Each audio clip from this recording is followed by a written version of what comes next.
Good afternoon and welcome to another Happy Hour with the Maestro. I'm Nick Palmer, music director and conductor of the North Charleston Pops, and you're wondering where the heck is Nick? It's sort of like, where's Waldo or something?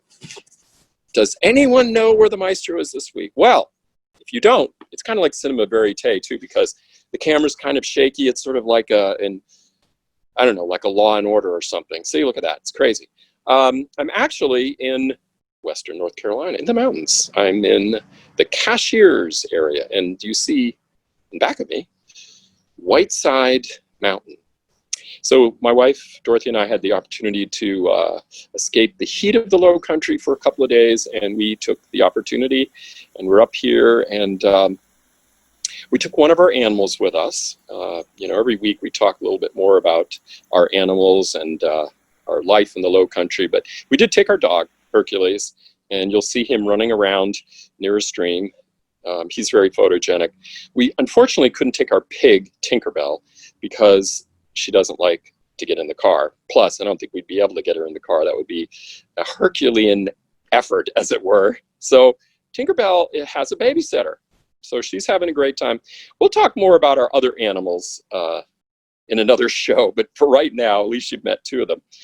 So we're excited about being here, and of course we always have a beverage, and this time the beverage, which will come into focus now, is obviously a paper cup. But what's in it is what matters. So this is Irish breakfast tea, and you're probably wondering, why on earth am I drinking Irish breakfast tea at happy hour? Well, the reason is because I was fortunate enough to spend some time in England, actually in London, recorded at the Abbey Road Studios with the London Philharmonic Orchestra. I've actually made 3 CDs there. And while I was there, I kind of got into this habit of drinking tea in the late afternoon. We would take breaks from doing our recording session, and the musicians would come up to me and say, "Maestro, fancy a spot of tea?" And I was like, sure, I'll fancy some tea. And I got into this habit of drinking nice tea. And Irish breakfast tea is my favorite. It's one of the stronger blends of teas. And anyway, that's what I'm having.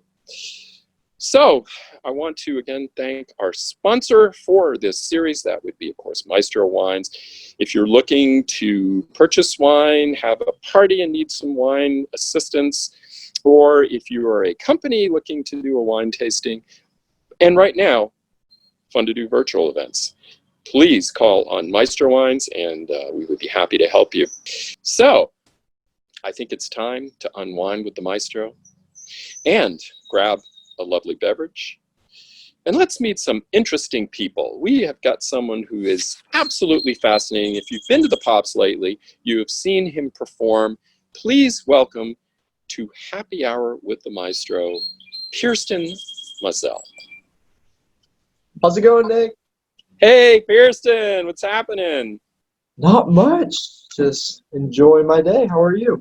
I'm great. I'm great. You look like you're in an official place, and I see that wonderful old VW. That's one of those old minibuses that back in the day, with the sail on it, back in the day, we used to have those kinds of lovely vehicles. So now, What are you doing over there today? So I'm actually working part-time here in North Charleston at Stokes Volkswagen. Just detailing cars when I can and make a little bit of extra money before I go up to college.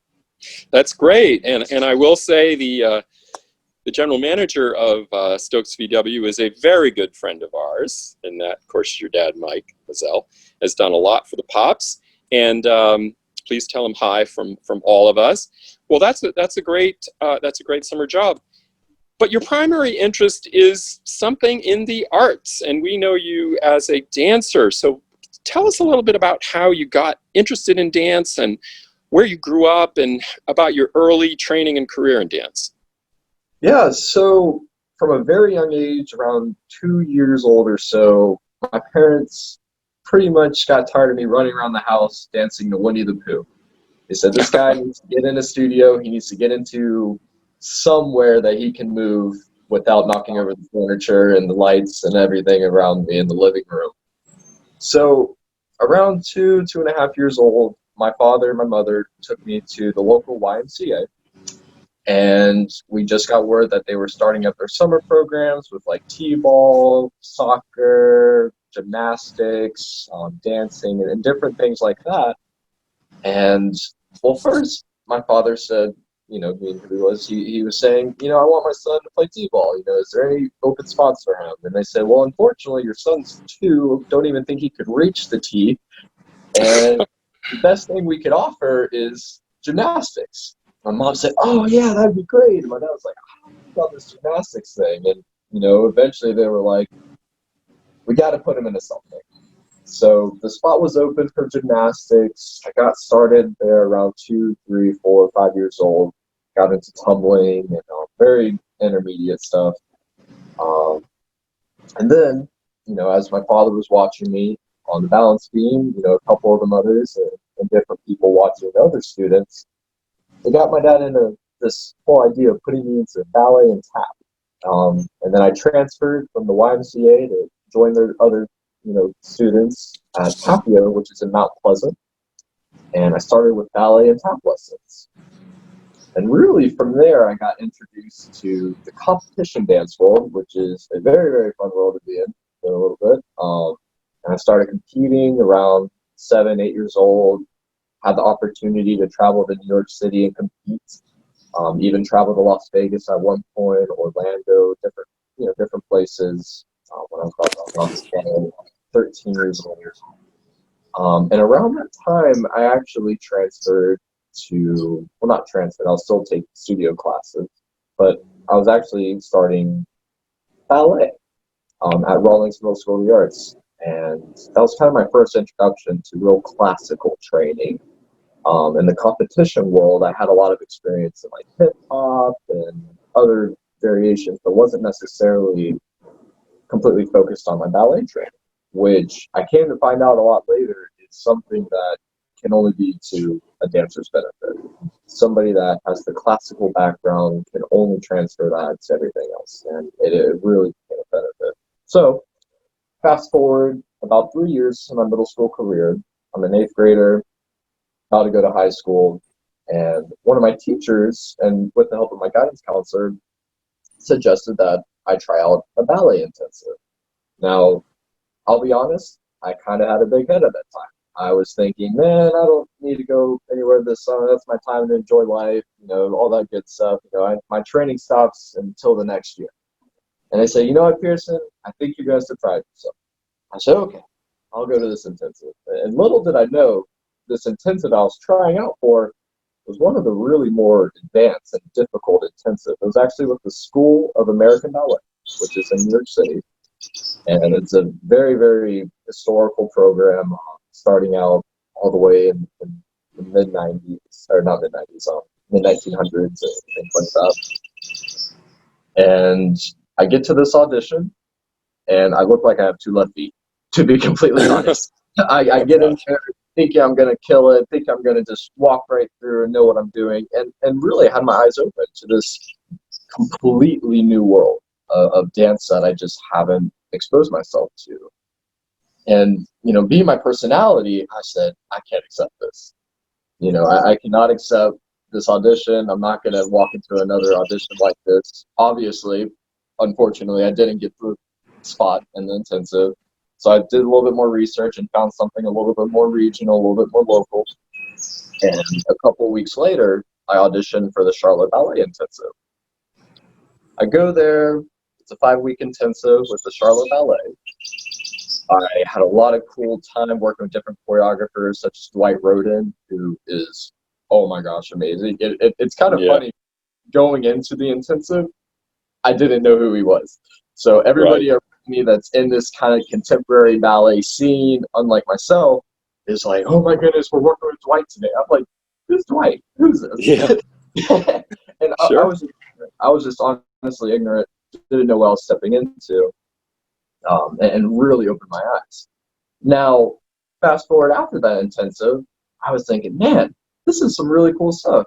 And I reached back to my guidance counselor, reached back to Miss Nykerk, my old dance teacher in middle school, and said, guys, I've had a lot of fun in this competition world. I want to get more ballet focus. And they said, well, you know what, Pierceton, there's this great place up in Greenville, South Carolina, called the South Carolina Governor School for Arts and Humanities.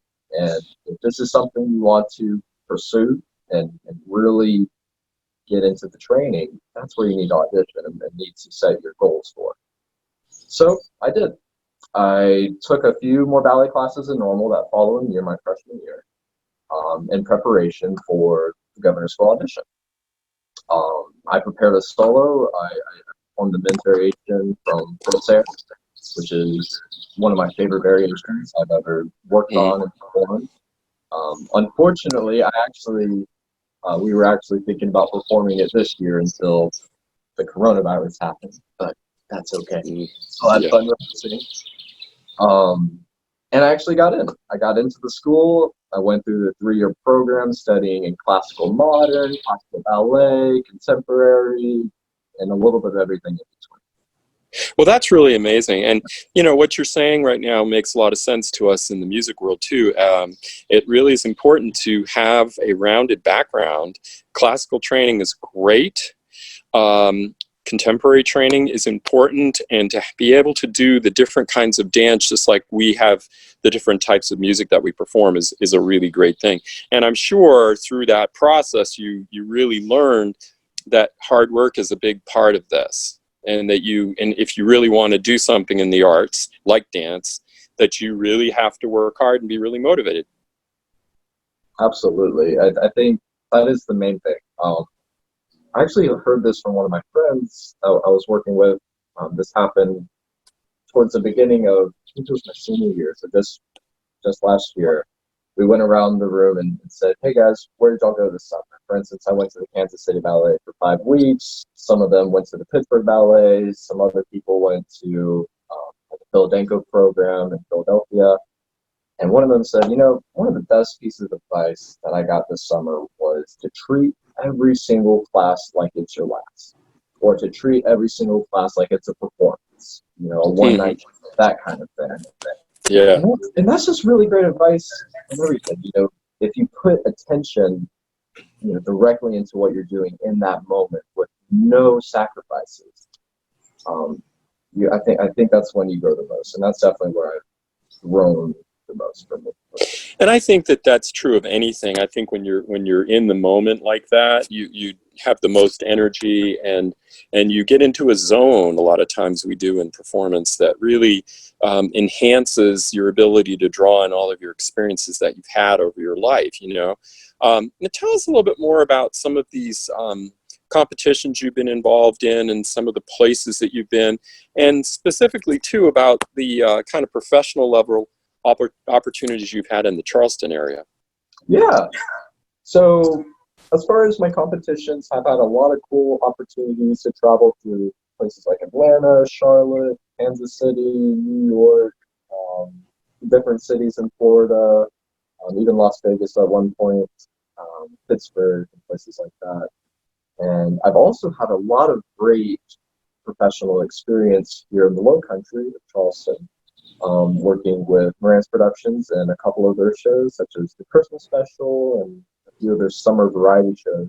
And I've also had a lot of great experience working with you guys, with the North Charleston Pops. I think I've done 3 or 4 different shows now with you guys, and they've all been... And there's been so much variety in the stuff that you've done. I mean, from West Side Story to, it's been amazing. And Brad and Jenny Morantz have been just so giving in allowing you to really spread your wings and do some things that are different, and then for you to have the opportunity to perform with an orchestra, I'm sure that's a completely different experience, because we all know in dance so often it's recorded music that you perform to.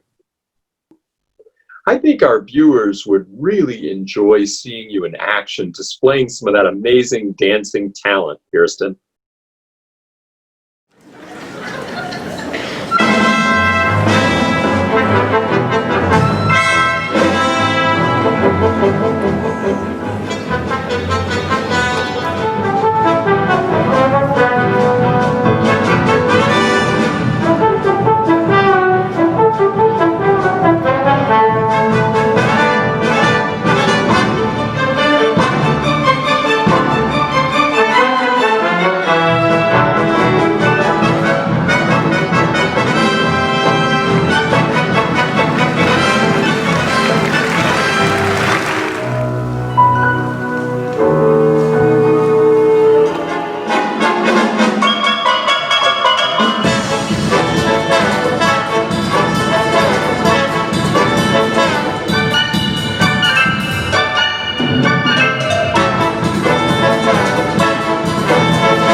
Pierceton was just selected to the Pittsburgh Ballet summer program. He has a full scholarship, so that's really cool. He's really good.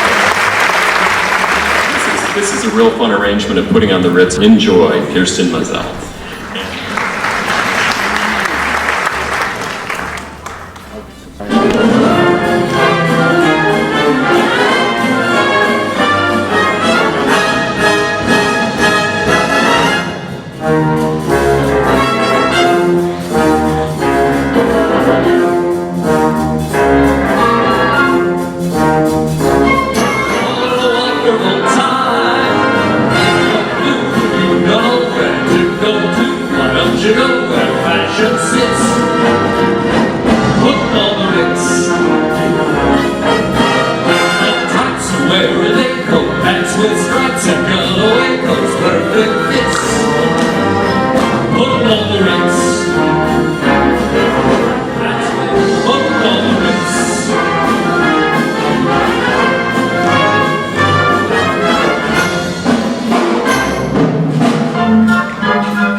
Absolutely. I think that is, of many things, that is one of my biggest takeaways with working with the North Charleston Pops, was this was my first, and right now my only experience that I've had working with a live orchestra, a full orchestra, and even working with a professional maestro as yourself, working on timing, but still staying true to the music, just working on those balances, that is absolutely important in a live show. And it's another world. I mean, it is, with recorded music, sometimes it can feel as you're dancing on top of it or something, or you're dancing on top of the music.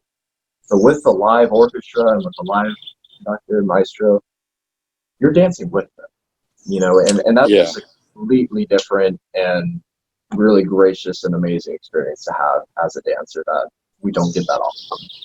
And that's, something about the arts. When you have collaborations, it allows everybody to be part of the mix and to be part of the decision making. And sometimes things don't happen exactly the way you expect them to, but you adjust and you improvise. And that's one of the things that makes live art so exciting. So tell us now about you're about to enter college, and of course we read every day about all the different things that are going on with different colleges in terms of how training is going to happen. Tell us a little bit about where you're planning to go and how you see your year evolving. Yeah, so for the audience, I've chosen to apply and have been admitted to the University of Hartford in Hartford, Connecticut. I intend to pursue a BFA in dance pedagogy, as well as taking up classes to earn a minor in a degree they call Performing Arts Management. And both of those are kind of designed with the dance pedagogy, where I would get enough training, enough performing experience, but also an amount of classes that help me with my teaching knowledge and teaching skills to maybe pursue a career in education. And the performing arts management degree would be sort of this idea, let's say 10, 15 years down the road, I have a nice performing career with a company or a show, and I want to get into sort of the business side of the arts and maybe working with, raising money or just organizing finances and that sort of thing within a arts-specific organization. That's great. And, we really need people who have not only a background in the arts to be running the businesses of the arts, but people who have performing experience and understand what the whole thing is about when they're running the arts programs, because so often, we get people that maybe have more of a business aspect, but it's important to have a balance when you're involved in arts management. And that's always a great thing when you're in a career like dance, where you're not necessarily going to be doing dance at the highest possible level for your entire life. You have to make some sacrifices and changes along the way. Now let's go back to some of your other interests. Now you mentioned working for your dad. I bet you probably are into cars. Absolutely. It's kind of a hobby I've picked up, being around my father, who's been in the business for over 30 years now. I absolutely love them. It's something that I enjoy learning. It's not really a difficult thing for me to just sit on the computer and do a little bit of research, read a couple of articles from like Motor Trend and different places like that. I actually personally work on everything that goes on as far as maintenance on my vehicle, do all my oil changes, things like that. I've done some performance things to my vehicle as well. I've done some suspension work, upgraded some of the motor mounts, and just things like that. I just love tinkering with them. And I think what really, and this falls into many of my other hobbies as well, is I just like the individual connection with something. With dance, I'm individually dancing in a way. I mean, obviously you have quarter ballet and things like that where you're together, but your individual self is to blame. And similar to working on cars, everything you do on it, it's going to have a pretty much exact reaction. If you over torque something, you might end up with a broken lug, which happened to me recently. Oh no. Yeah. Oh, that's too bad. Well, tinkering with cars is a blast. And it's funny because I know especially people that have VWs, which your dad sells, are really into tinkering. I had a Jetta for a while, and then I had a EOS, which is a convertible, and I would be always messing around with the car and changing the timing or trying to beef up the horsepower or whatever it is. And it's just fun to be able to do that. And the other thing that's nice, I'm sure for you, is that it's such a different world from dance. It's such a nice complement. Mm-hmm. I would definitely say so. I've always never really been one to put myself into one box. People ask me, what do I like to do? I tell them I like to golf, I like to dance, I like to hunt, I like to do things that you would never put together. I really enjoy each individual community for what it has to offer, whether it's a car community, whether it's the dance community, the arts community. Sure. Really any place that has something interesting to tell. And I've heard a lot about your golfing. So tell me a little bit about your interest in golf. Where do you like to play? Are you still playing now, or how's that all working out? Yeah, so my father actually played a lot of golf even before I was born, playing in a few semi-professional tournaments and playing in a lot of money tournaments and things like that throughout the Low Country and even into other states. I think he played one or two tournaments on what used to be the Nike Tour. I think it's the web.com now. And he's kind of been the one that, like, every now and then we'll go to the driving range, hit around a few balls and whatnot. But the real time I got into it was, I think, in 7th grade or 6th grade, and I was watching the Masters. at Augusta. I was watching it live on television. It's been a long time since I've been out with my dad playing golf. He's been retired from golf. He hasn't played in many years. I was sitting there with my granddad, and I was thinking, you know what? This looks like something I'd enjoy. You know, not many people typically can just sit down and watch a whole round of golf. And I'm thinking to myself, well, I've been doing this just about every weekend now up to the Masters. I think it's about time I go see what I can do. Right. And I talked to my dad because I knew he used to be into it a lot, used to play a lot, and I asked him if he knew anybody that would be good for lessons.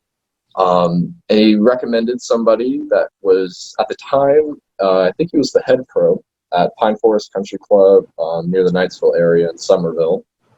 And I worked with Mr. Bo for a long time. And like I like to do, you know, similar to my audition with the governor's school, I like to set a goal. And my goal that year was to make the golf team for Ashley Ridge High School. So Mr. Bo was at first a little bit like, okay, big dreamer, you haven't played golf at all. Team. And I'm like, well, let's see what I can do. You know, I dance, I pick up muscle memory, you know, I'm an active person. I think I'd have a little advantage. Let's see what happens. So I ended up doing about, you know, a lesson every other day with him, playing as many rounds as I could with my friends, with my father even out there. And sure enough, I actually ended up making the team. I played there for my freshman year, and then obviously I went to the governor's school, so that Sure. But it's a fun game. I nowadays It is. nearly as often. You know, I more or less play for leisure and for recreation right now. Right. But there was definitely a time where I was pushing those holes. Good.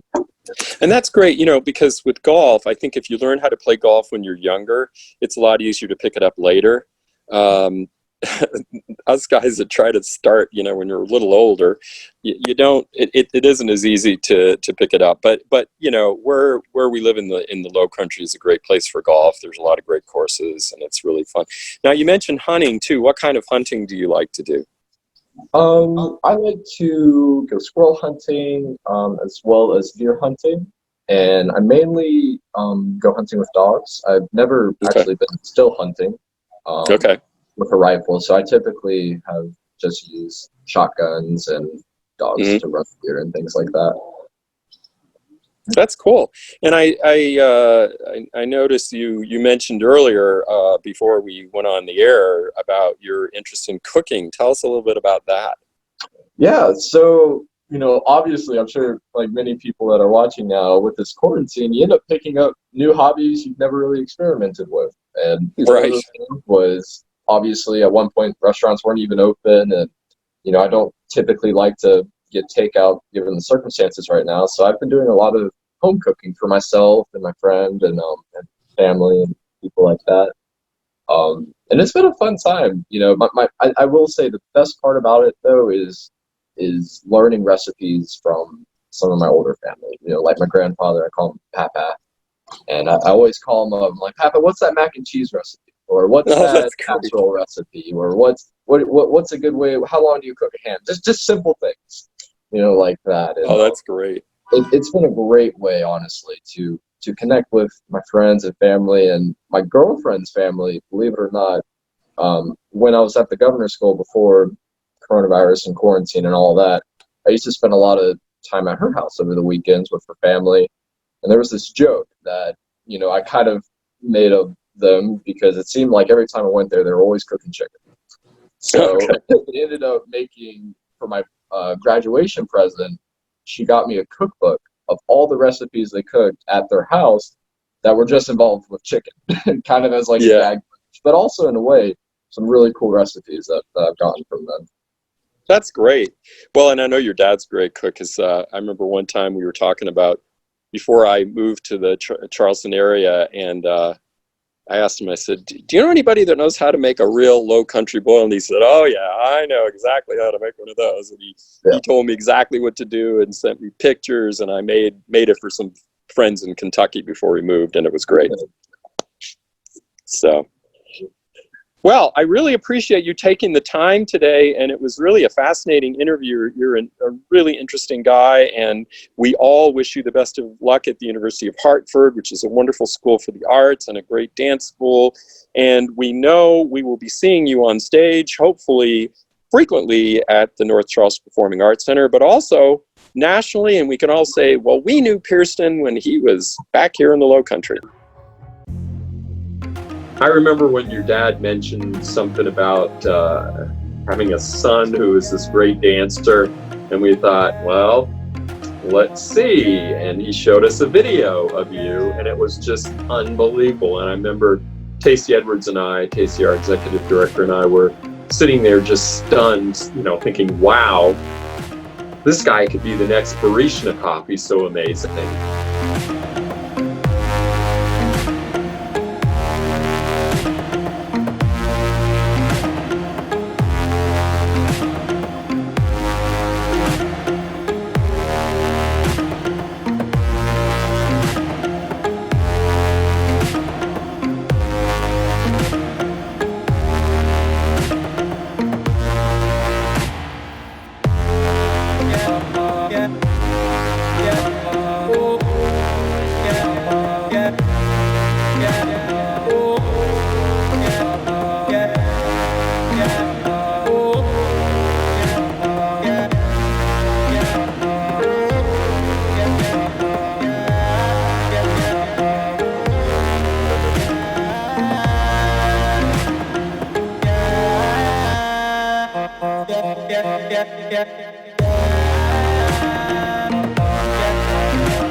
It's my pleasure. Thank you for having me.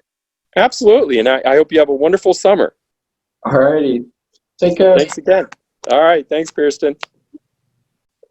Well, that was Pierceton Mazell, a fascinating guest, a friend of the Pops, and it was a pleasure to have him with us. Once again, I want to thank our sponsor, Maestro Wines, and also the season sponsor of the North Charleston Pops, the Boeing Company and its associates.